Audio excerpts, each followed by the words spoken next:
It's 6:30. Good morning. I'm Ian Crouch with Hunter News.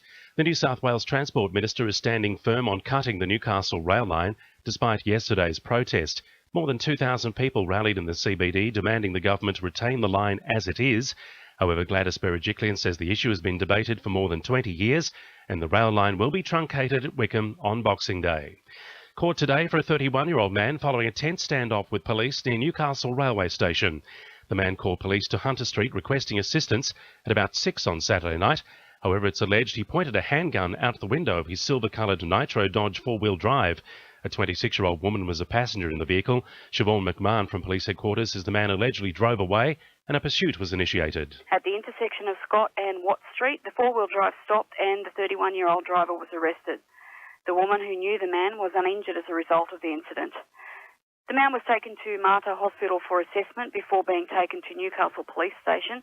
He was charged with 11 different offences relating to firearms, not keeping firearms safely and a fray. The man was refused bail to appear at Newcastle Local Court today. An anti-coal protester is due to front Scone Court next month, accused of bringing the Hunter Valley coal chain to a standstill for more than 4 hours. The first trainload of coal was being hauled from the controversial Maules Creek mine at about 7 last night, when 2 carloads of protesters who'd followed the train pulled up alongside the stationary locomotive next to the New England Highway at Willow Tree. Police say a 56-year-old man from Murwillumbah raced over and locked himself onto the train. He was eventually cut free and arrested. He's been charged with causing obstruction to a railway locomotive and entering a railway running line.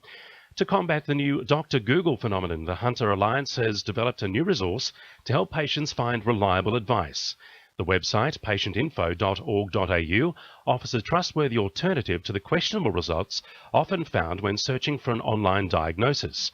Hunter Medicare Local CEO John Bailey says the site provides users with a portal for trusted health information. It's a difficult challenge for patients to sort out what is reliable and what is not. So we've taken the initiative, along with Hunter New England Local Health District, to try to establish a reliable a source of information. The University of Newcastle has received $50,000 in Commonwealth funding for a disaster management project.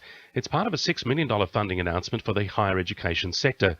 Paterson MP Bob Baldwin says Newcastle will work with other universities to develop better modelling to help emergency services and community groups coordinate quickly in the event of a national disaster. What's good is that they're looking at a holistic approach across all of the emergency services and researching how they come together, what can be done better, and how can work better for the benefit of people out there in our communities. And briefly, a man is recovering in the John Hunter Hospital after being attacked with a machete during an armed robbery at a recreation club near Foster overnight.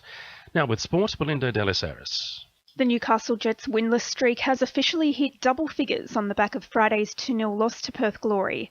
It's an anxious wait for captain Q Yarleens, facing a suspension of at least 1 week after being sent off in the 82nd minute for a crude challenge on Glory's Scott Jamieson. The Jets are now poised to become one of only 2 teams in the A-League's 10-year history to go without a victory by Christmas. Meanwhile, the club's youth side managed to edge out Brisbane Roar 4-3 at Dunmore Park yesterday.